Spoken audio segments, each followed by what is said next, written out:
Hello everyone and welcome to today's webinar. My name is Bob Cohn. I'll be the MC for our event today. If you have any questions during the webinar, please feel free to use your chat box to write those in, and time allowing, we'll try to hit everything that comes in at the end of the webinar. Today's webinar is brought to you by Spectra and StrongBox, with the topic focusing on data management and long-term storage. We talk a lot about storage in this industry, and today, instead of just focusing on the storage itself, we're going to address how you manage the data that actually resides across that storage on multiple tiers, relating to multiple business objectives, requiring different levels of responsiveness and such. That's what we see as the real challenge in this market, is managing that actual data. I can't think of any two presenters better to walk us through that today than the presenters we have lined up for you. From StrongBox, we've got Floyd Christopherson, who's the Senior Vice President of Products. And then from the Spectra side, we have Jeff Bronstein, our Director of Product Management. So with that being said, I am going to turn it over to Floyd. Floyd, are you with us? Yes, I am. Thank you very much, Bob. Can you hear me okay? Loud and clear. Good, thank you. And thanks everybody for joining today from whichever part of the world you're in. And as Bob mentioned, we're not only going to just talk about the storage, but we're really going to look at, step it up a level and really look at the problems of data management across your multiple choices of storage. Because that's really, as we look at it, as with the evolution of storage technologies and all of the different choices that are available to you for how to house your data, where it should be protected and how it should be protected, as well as how to make it most accessible in a cost-effective way.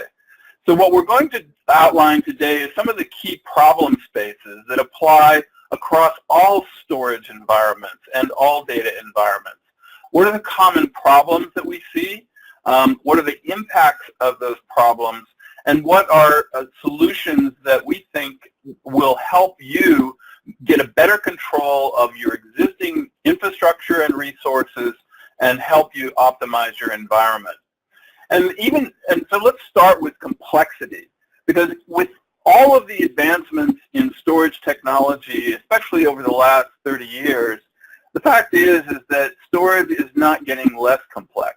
In fact, the availability of different storage types that might be matched with performance or with economics, the reality that there's multiple different types of storage that may be required and optimized across the life cycle of data. Managing data protection policies that will be different for different classes of data or different types of data. Managing copies of data, whether it be for DR, for backup, for continual business continuity. All of these things lead to increasing complexity in managing storage environments and storage requirements for every organization. The problem is that not only is complex difficult, but it also adds significant costs. The overwhelming majority of costs of your total operating costs for managing data and your storage is not in the acquisition or the CapEx of buying that equipment, but it's in the OpEx as well.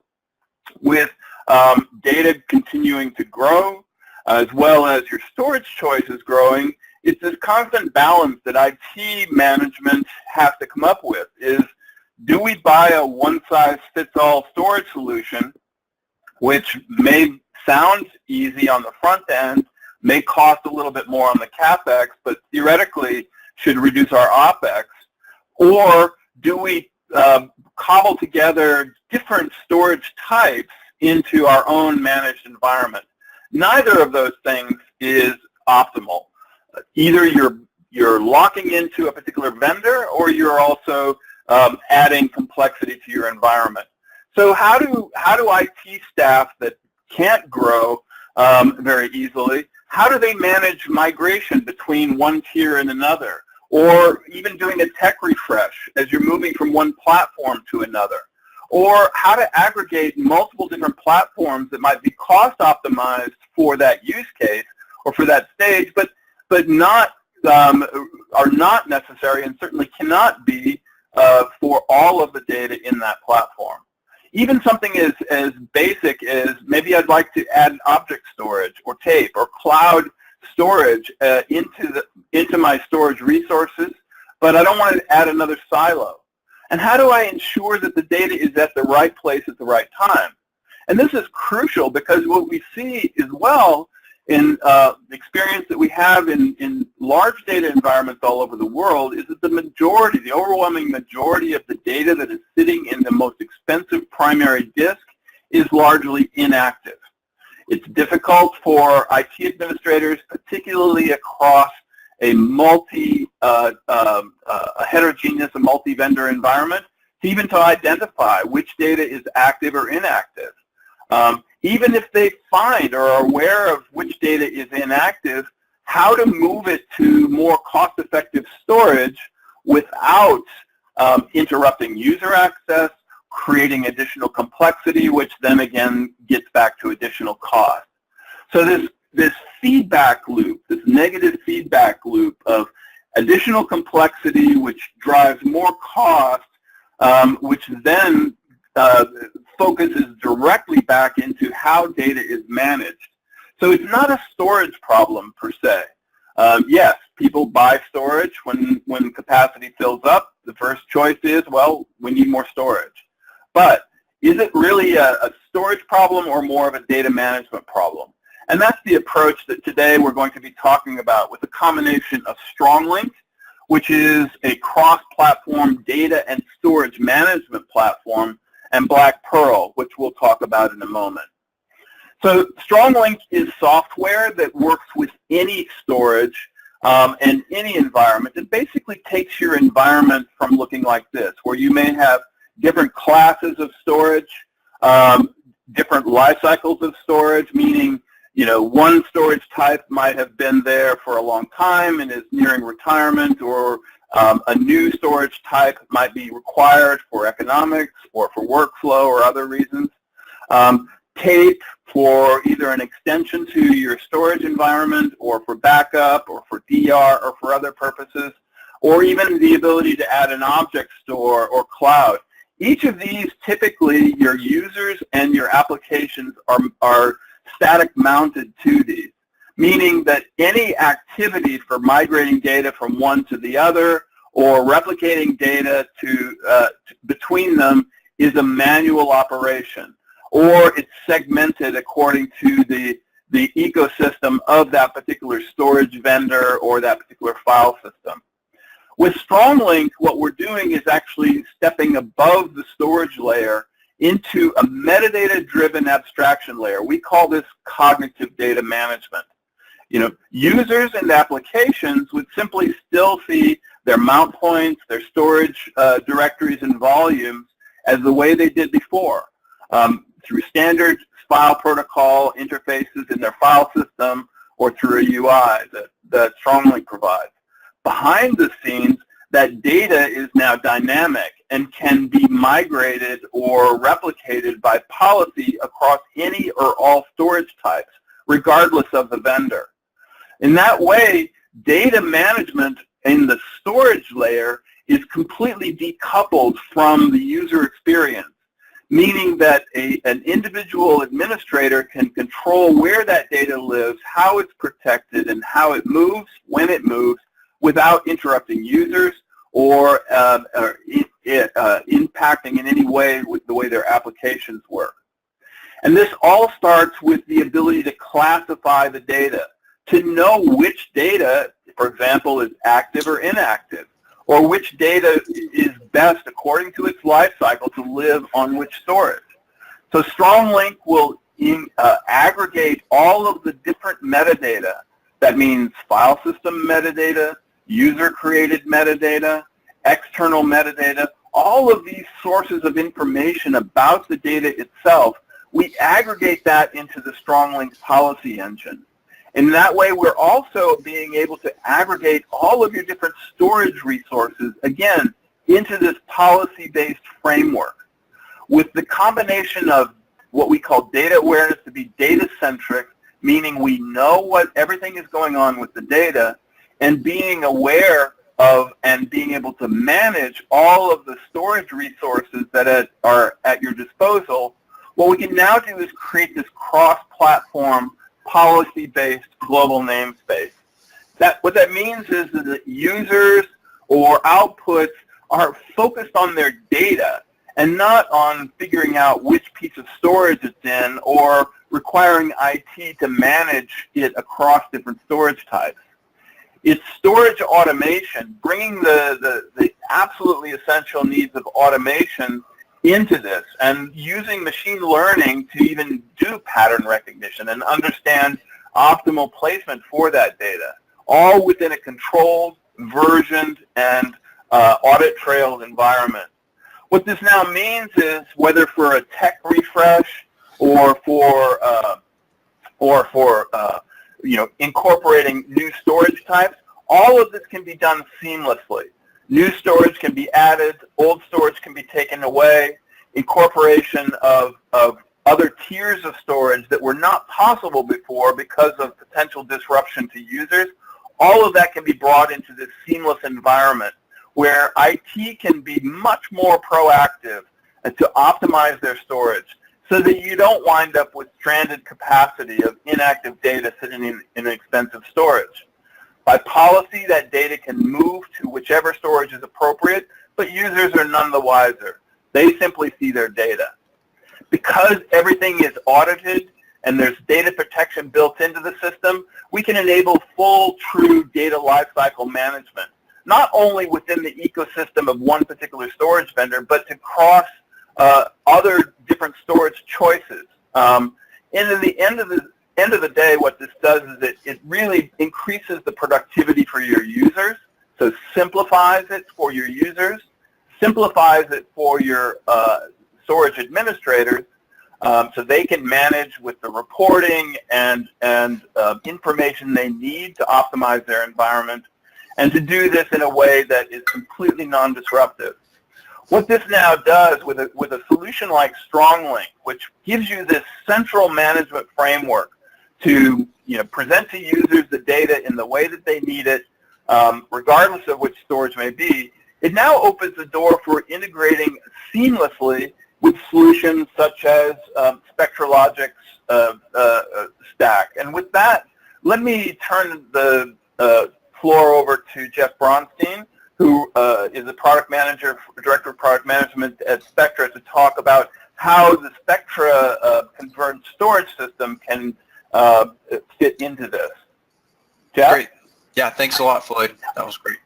So yeah, StrongLink is excellent at coming in, providing this global namespace, and in terms of long-term storage, identifying the data that is less active. And so that's a great thing. Now you've got this less active data. You can put it somewhere that is more affordable to store, that's very reliable, that maybe doesn't need to be backed up on a regular basis. But a lot of environments don't have that. So that's what SpectraLogic is going to provide, is that long-term storage for that less active data, but it'll be provided seamlessly to your users thanks to StrongLink. So let's look at kind of where we are with Spectra, what products integrate with the StrongLink solution. So really, data and content storage, that's Spectra's business. We are solely dedicated to focusing on long-term storage of data. We're trying to provide cost-effective options for managing your exponential data growth. So as data grows, you cannot continue to afford to purchase, your expensive flash or primary-based storage. You need to find a way to move that long-term storage somewhere else. You usually can't delete it. You need to keep it, but it doesn't need to be on the same type of expensive storage as when you are actively using the data. So we're focused on providing multiple types of long-term storage to meet the requirements at hand. What we like to do is we like to provide protection of data in a couple ways. One is with genetic diversity, and we use that term to mean storing your data on different types of storage types. So we have tape, we have disk solutions, we have cloud, we have different types of tapes, And we can also store things, of course, in multiple geographic locations, and we can take some of that data offsite and offline as well for the ultimate protection of your data. We're really focusing on lowering the cost barrier to getting to this long-term storage, so we have easy interfaces to these products so that affordable software solutions like StrongLink, some others that we provide at Spectra, and some of our other partners provide can easily integrate with these long-term storage products. We can provide local storage on premise, we can go to the cloud, and we can provide a hybrid solution where you have multiple copies of your data, perhaps one local and one hybrid. Obviously, that can help you with your cloud storage retrieval costs, which is often where the cloud companies get you in terms of cost is on retrieval. If you have a local copy, then you don't need to worry about those retrieval costs. Floyd, next slide, please. So these are kind of the building blocks of our Spectra storage. Really kind of the heart of our storage is Black Pearl, as Floyd mentioned. We call this a converged storage system. Essentially what it acts as a gateway to many different storage types. So with Black Pearl, on the front end of the storage, long-term storage environment, we can have a product like StrongLink talk directly to it with our easy S3 type interface, which provides an object storage interface. On the back end of Black Pearl, we can have multiple different types of storage. We can add tape, we can have archive disk, nearline disk. We have disks that we can power down to extend the life greatly beyond standard, disk life. We can make copies to the cloud.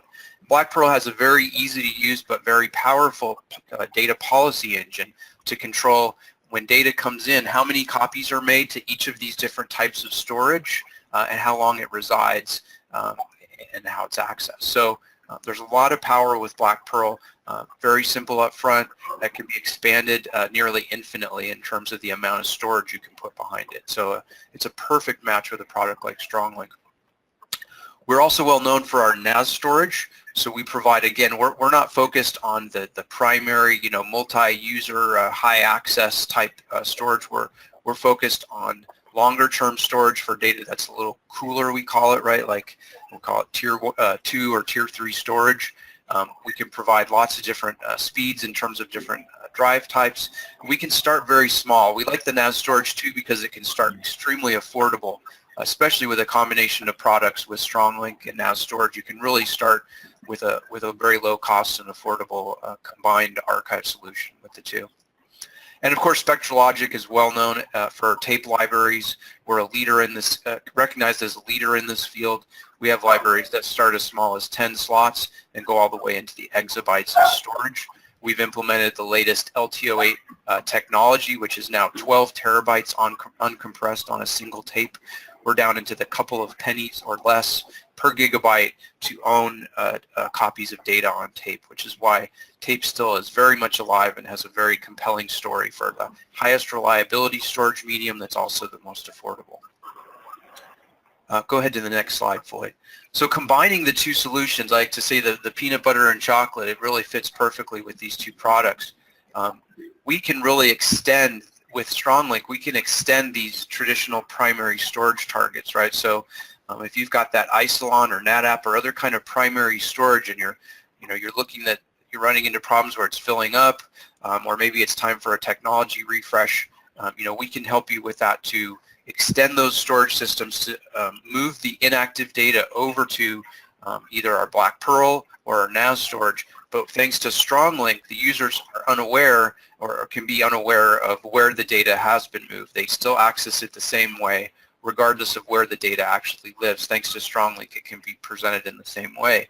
With the policy-based system in StrongLink, you can identify and scan for files that are inactive. You can set different thresholds as what you consider inactive, and then you can move that data in the background to Spectra storage transparently, so the users, both during the migration and once the data is migrated, don't have to be aware that the data is even moved. They just access it from the same amount points as before.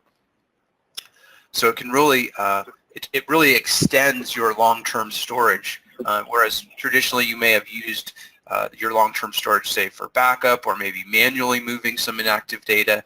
Now we can connect this Black Pearl to StrongLink, and we can extend the primary storage capacity to be essentially infinite as far as users are concerned. Floyd, I'll transition it back to you and for the next slides. Thanks, Jeff. So the other thing to note here is that, not only does StrongLink orchestrate when data should move, under what conditions it should move, where it should move, but everything is fully versioned with audit trails, meaning that we, and with multiple data integrity checks as part of the workflow. So that, not only as Jeff mentioned, that we can pull data, from your primary storage based on a policy, which could be the age, how often has it been accessed, when was it last accessed, how quiet or active it is. But it also could be triggered by a metadata fragment. It could be a project ID or other use cases that will automate staging of that data from expensive primary to cloud or the converged solutions from Spectra.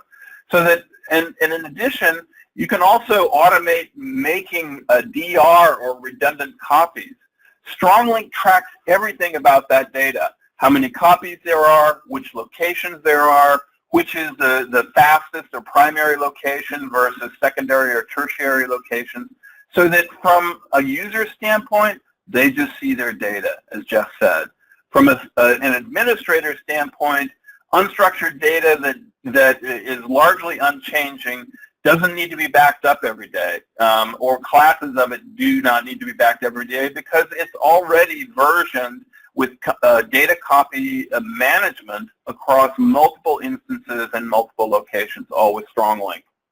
So what this does is it makes it simpler for the user, but dramatically simpler for your IT administrator, who can drive complexity out of their environment without having to make a decision today on a file system or a storage vendor that they have to live with forever.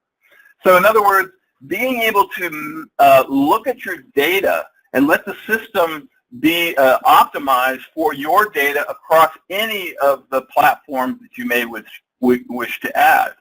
So if you choose to include an object storage as part of your active storage environment, or replicate, automate these things across incompatible storage types without interrupting your users. As Jeff mentioned, extend the benefits of the Black Pearl converged system seamlessly across your entire environment. So it just becomes another storage tier that is automated within your environment.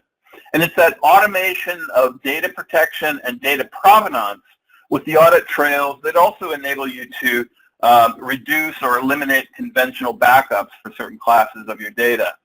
So the elimination of complexity also enables you to totally optimize and improve your storage ROI and your total cost of operating on your storage, even with your existing environment. Because we can do intelligent tiering without interrupting users from primary to secondary to tertiary to take advantage of Black Pearl and the storage choices that are there, because all of this can be automated, you can now optimize, freeing up capacity on your existing primary storage without interrupting users. By being able to have this real-time utilization reporting that comes from StrongLink, understanding where the data is, where it should be, how many copies, how is it protected, all of this gives you a bird's eye view across all of your different storage tiers. So from an OpEx perspective, from the complexity and load on your IT staff, this means that you can reduce dramatically how much they have to do with individual storage platforms, and instead they can look at the whole system holistically. And because now they can look at across with it from a single pane of glass, regardless of which storage vendor solution they might be integrating from their existing or potential future, they can ensure that the data is always where it needs to be at the right time. Jeff, maybe if you could go over a customer use case, just sort of give an example of how this could be applied in a real-world environment. Yeah, exactly. Thanks, Floyd. So we're obviously talking to a lot of people about this joint solution, and this is really kind of aggregate customer use case based on what we're seeing out there in terms of what people are asking for. So again, the main thing is really they're seeing that their primary storage is either filling up or they're at a point where they need to do a technology refresh.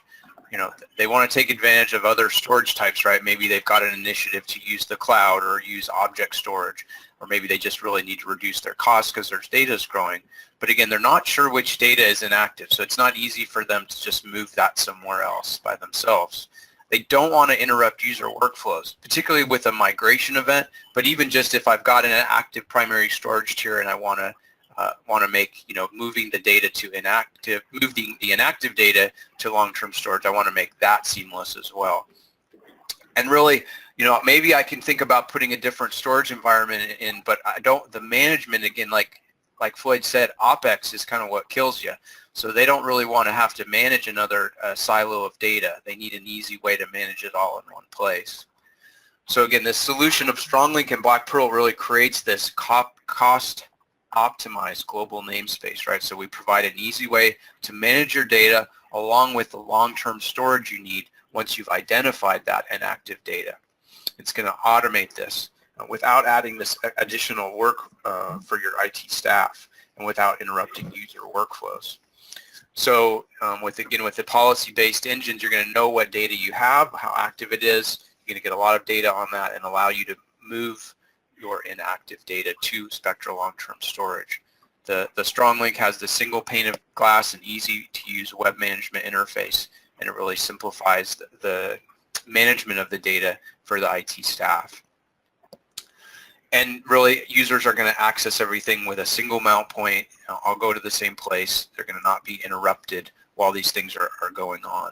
And again, I think the other thing that's really piquing people's interest that Floyd mentioned briefly on the, I think, 2 slides ago, is the ability, you know, once you move inactive data to Spectra long-term storage, you don't have to have traditional backups run on it, right? You move it to Spectra long-term storage, you make 2 or 3 copies of your data, you can put 1 copy off-site, and you never really have to touch it again because most inactive data is rarely going to be touched. And then additionally, with the ability of StrongLink, with its global namespace, it can monitor changes to active data, and it can use that to make copies of that data, and you can reduce or eliminate your traditional backups in that way as well. So there's a lot of simplification of your process. So this is really a killer 1-2 combination with StrongLink and Black Pearl. With that, I think we'll move to questions, Bob, and maybe open it up and see if anybody's posted any yet. Hand it over to you. Outstanding. Actually, yeah, we've had quite a few coming in, and it looks like 1 or 2 still coming in. So continue to write in if you have questions. I'm just going to take them in order. One of the first ones that came in kind of early on was a question about stubs. Does StrongLink leave stubs in the original file system, or how is that handled? So Floyd, I think that one would go to you. Sure, that's an excellent question. Yes, and a lot of times people think that when you're tiering data or moving it, people think of like a hierarchical storage management solution, an HSM. StrongLink doesn't do that. Leaving stubs behind or other things is fragile, particularly for long-term data. And again, we don't want to have any dependency on a particular file system or a particular stack of like an HSM type of software. StrongLink works with whole files and manages those files across the storage. So when StrongLink, and the ability to do that is all in its metadata, the metadata handling. So when StrongLink moves a file from storage A to storage B, the metadata record is the same. It is updated, and we know where that is. StrongLink is presenting that mount point to the global namespace as a /n drive, for example, in a normal file system mount, and whether that data is in primary, whether it's been migrated to a secondary or tertiary tier, if there's multiple copies, the StrongLink abstraction layer presents it up as just an intact data in active storage. Full stop. Behind the scenes, StrongLink is moving whole copies, not creating any kind of fragility in links or other types of things that that would make it dependent upon a file system. So that's the way we approach this, and so that stubs or those types of fragile mechanisms are not required. So jumping back on a comment that Jeff Ronstein made towards the end there, the fact that this really lessens the impact of backups by moving stuff out of primary storage. So if you run a backup, you don't have to worry about it hitting that stub, maybe tickling the file and accidentally bringing the file back. I know that's historically sometimes been an issue with HSMs. Correct. No, you've got complete control over, if you are using conventional backup, how that impacts your data, what copies you actually need to have for transactional backups versus, what you're doing for longer term. With StrongLink, you have complete visibility to that, to those data, and those policies can be tuned specifically. And they can be tuned based on file types, based on use case, based on departments, based on any number of different variables, so that you don't have to create this compromised one-size-fits-all for all of your use cases, especially as you get into a large organization. Okay, great. Does StrongLink support Isilon, i.e. can it manage old data out of an Isilon to a lower cost platform like Verde? Oh, absolutely. And that's, people I would say 70% of our customers have what I call an Isilon problem, meaning they have Isilon, they love their Isilon, they don't want to get rid of it necessarily, but they also don't want to buy more shelves of Isilon for data that is largely inactive. So with StrongLink, being able to tie into primary storage solutions such as Isilon or NetApp or others means that they can extend their Isilon and not have to put all of their eggs in the Isilon basket. But again, they don't have to interrupt access to users. They can ensure that the system is simple. They can apply data protection policies across the entire lot, including Isilon and all of your downstream tiers. Great. A comment was written in, and not actually a question, it just says flash storage memory. Jeff, I don't know, maybe you could take that one. Could you say a word about, there's flash storage on Black Pearl, there's actually even flash storage in some of our NAS solutions. Could you just say a few words about why we do that or how we use that? Yeah, absolutely. Even though we are considered, we consider ourselves secondary or long-term storage, there still are needs in that space for fast performance, and so we provide that where needed. So as you've said, Bob, in our Black Pearl, when data first comes in and lands on that Black Pearl, when say, for example, StrongLink moves data into Black Pearl because it's inactive, it first lands on the disk cache in Black Pearl, and we can make that disk cache either enterprise SAS drives, or we can make it solid state drives for even faster performance. And our highest end Black Pearl can do in excess of 3 gigabytes per second of data ingest. We also use solid state drives for the Black Pearl object database. So in an object storage world, you have to keep track of where your objects are and the metadata associated with them and so forth. And so we put those databases on solid state drives in all Black Pearls for best performance. Additionally, in Verde, with our NAS storage, we can add solid state drives as a storage target. So even though we're not considering, again, that to be primary storage, parallel file system type access with redundant controllers and all that, we still can provide the performance that some users need for warm or secondary or long-term storage. Okay, great. Hopefully that answers that question or comment. Next up, where does StrongLink run? Is it an appliance? Does it run on a server, a VM? How would you describe that, Floyd? Sure. Yeah, thank you for that question. StrongLink is software that will run on servers, and there's a variety of options there. But they will run on dedicated servers, typically a 1U server that is tuned for the database performance. It's in a no single point of failure design. In other words, a scale-out architecture, so a minimum of 3 nodes in what we call a constellation for the in-band managed storage. What that means is that the system is completely distributed.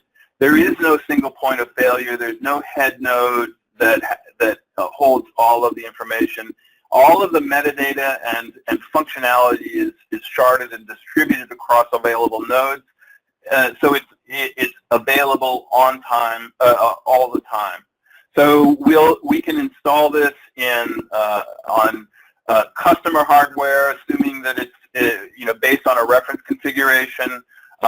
We have reseller partners that will distribute on their hardware.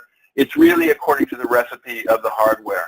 And then the architecture, and another key thing about StrongLink is it's not charged based on capacity under management. Many solutions are charging you what I call a capacity tax for managing their data. But you're already spending money on the capacity of your storage platforms, whichever they may be. What StrongLink does is it looks at how you're accessing the data. And so you scale out the number of nodes according to the throughput within the system. And it's very, very simple and predictable in terms of how to budget what you're going to be spending for the system. And you don't run into this surprise like, oh my goodness, we just added a whole lot more capacity, now my bill went up. That's not the case with StrongLink. Right. Here's an interesting question. What platforms does this not work on? Mainframes, etc. Are there any platforms or operating systems that you would describe as this not being a good fit for? In terms of installing StrongLink, no. We install as an ISO on whether it's in a VM or on bare metal. So there is no OS restrictions. The whole system is meant to be simple. So you don't have to go into a command line. You don't have to do it. Everything is managed through the console and front end. So install it on, as long as the hardware matches our reference configurations and has been, then the system will work just fine. And those reference configurations can be found on your website, or where would they go to look for those? No, these are typically, we'll work with the customer individually because it depends also on what they're doing, how much data they're moving, the size of the environment and so forth. So we will work with customers on that. Okay. And next question, I'm just going to keep firing these out as they come in. Support for hundreds of millions of files, question mark. Very files like 4 terabytes. Jeff, that might have come in when you were talking about the Black Pearl aspect. Is that, what would both of you say about, support for a lot of files in the database as you do the migrations? Sure. In terms of the long-term storage, I'll go first, Floyd, and then you can add on top of that. That's all right. Yeah, go for it. So in terms of Black Pearl and Verde, first of all, with Verde, there's really no, our NAS storage. There's really no limit on the number of objects or files you send to us. Like any network attached storage or object storage, bigger files are better, but we still handle the smaller files pretty well. Black Pearl has an object database. All databases have, it's sitting on a finite piece of hardware, so it does have a finite limit. But we handle hundreds of millions of objects, no problem. And this is where StrongLink. Oh, go ahead. Absolutely, this is where StrongLink can help on top of that, because there is no limit to the number of objects that StrongLink can handle, and that could be not only billions, but hundreds of billions of objects or files within the system. Because of the scale-out architecture, the metadata is sharded and distributed across all available nodes. So it's as simple as a scale-out, adding more nodes based on extreme object counts and so forth. What this also enables us is that if there is an extreme volume of data, either in terms of volume of data, but more particularly with the object count, is that we can aggregate multiple environments behind the scenes. So StrongLink can, in a sense, be the front-end aggregator for the entire data set of extreme sizes, but then distribute that across subsystems that may not have the ability to go beyond, say, 1 billion files or whatever the limitation they may be. So that abstraction layer helps out with the back-end storage so you're not overloading it. And in particular, as Jeff mentioned, obviously large files are easier to manage than small files, but we also have a container that we can offer, which is a smart container built with the table of contents in metadata in the system, so that we can package up for inode reduction, we can package up, thousands or hundreds of thousands or millions of small files into a container that is self-describing, that the index is within StrongLink, and that you can even extract individual files out of without unpacking the whole bundle. So, StrongLink at the orchestration layer can help with file count reduction and inode reduction without adding additional overhead to users and applications, but also it can abstract and bridge across file limitations of underlying storage. Okay, great. Let's see. As we continue on here, what about deduplication and what about snapshots? And I guess that could be handled in different ways. Jeff, let's start with you again, because that could be just a Verde function, or it could be something that comes through the software as well. What would you say, Jeff, from the hardware side? Correct. Again, I think that, with what StrongLink does, it's probably less of a need. Our NAS solutions do offer replication, for example, and we are able to move data from the various systems. So we can use snapshot technology to move data across from one Verde to another, or from a black Pearl from a Verde to a black Pearl. We can do those things. So what you could potentially have is you could have, for example, StrongLink moving inactive data to a Verde NAS, and then the Verde NAS replicates that data using snapshot technology to another site, so that you have that multi-site protection, right? That could also be a black Pearl target, because Verde has the ability to move data to the black Pearl object store, and at that other site you could have a tape library or make copies to the cloud, or what have you. But that's again at the long-term storage tier. In terms of snapshots and replication, though, I think Floyd probably has a lot to say, because StrongLink has a lot to offer there as well. Sure. Floyd, can you say it in an abbreviated way so we can get through all our questions? Yeah, I won't wax poetic here. So basically, StrongLink, because for deduplication, StrongLink takes multiple checksums of different classes of each file, so we know how many copies there are, and we can, both in terms of managing multiple copies, but also deduping at a file level. Secondly, is as Jeff mentioned, at the black Pearl level, they can replicate to another black Pearl or another Verde at another site.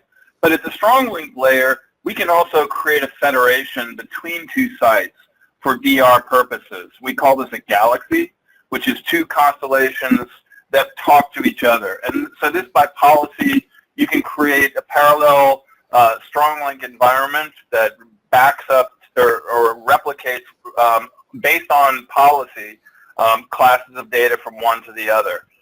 So for failover or for just mutual DR or other things, you can do that at the StrongLink layer as well. Okay, great. Now another really good question. So does StrongLink front end all various storage types? Do all file accesses now have to go through StrongLink first? If so, how does initial metadata get built? Yeah, there's two ways to talk to storage as a user, and that is in-band, meaning you're coming through StrongLink. So StrongLink is presenting out NFS mounts, S3 buckets, SMB mounts, or through the API and our user interface. So that's one way. They're accessing the storage through the StrongLink abstraction layer. But for extreme high performance parallel file systems, very latency sensitive, we would do an initial connection out of band. And in some cases, it's a hybrid of in-band, meaning the managed storage through StrongLink, or out of band, which is direct access to the storage. So the StrongLink does a first data classification step where it goes in and it harvests all available metadata, and then the decision can be made: do I want to keep the data out of band and just keep a metadata record within StrongLink, or do we want to pull it into managed storage where we can now apply versioning, audit trails, and internal data copy management? Great. What's the user experience if the user needs to access a file that's on tape behind black Pearl? Are they going to see a timeout, or how is that handled? And that's going to be largely dependent on how the system is configured, whether or not there's a second copy in a nearline tier, whether we're pre-staging data based on a policy, already prefetching it from tape. At the simplest level, if they're accessing a file that is on tape, they will get a timeout, and they will also get a notification if they look in the StrongLink UI even before they access that file. They'll be able to see all the locations of that file, whether it's online or off. So it really is highly dependent upon the use case. Okay. Is StrongLink's database a relational database or something like NoSQL database? Oh, absolutely it's not a relational database. There's no way a relational database could handle the metadata aggregation and free-form queries that we enable with StrongLink. So it's a NoSQL database. It's and further sharded across all available nodes, meaning that there are no fixed schemas. That's why we're able to allow a user, even a user who knows nothing about databases or database schemas, through our simple interface, they can go in and build their own metadata, maybe for a project, for a team, or for their own data. They can make metadata tags or even more complex metadata forms.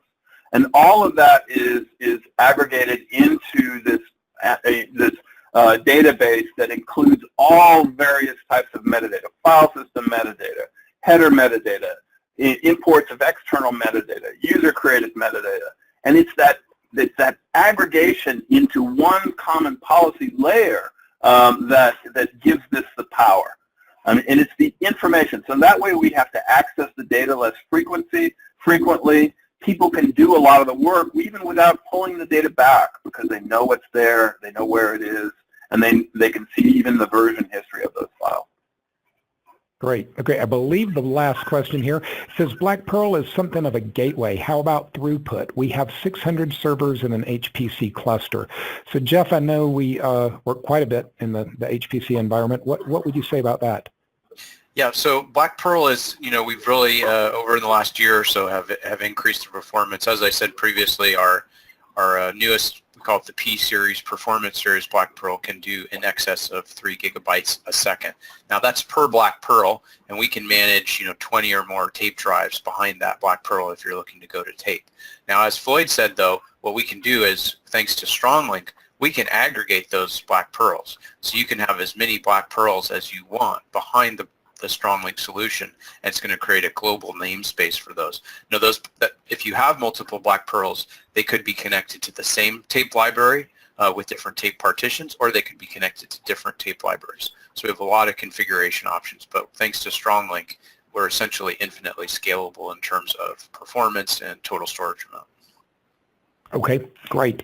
All right, as a follow-up, everyone who's registered for the webinar today will receive a copy of this presentation as well as a recording of the presentation and further contact information should you need to reach out directly to Strongbox or Spectra Logic.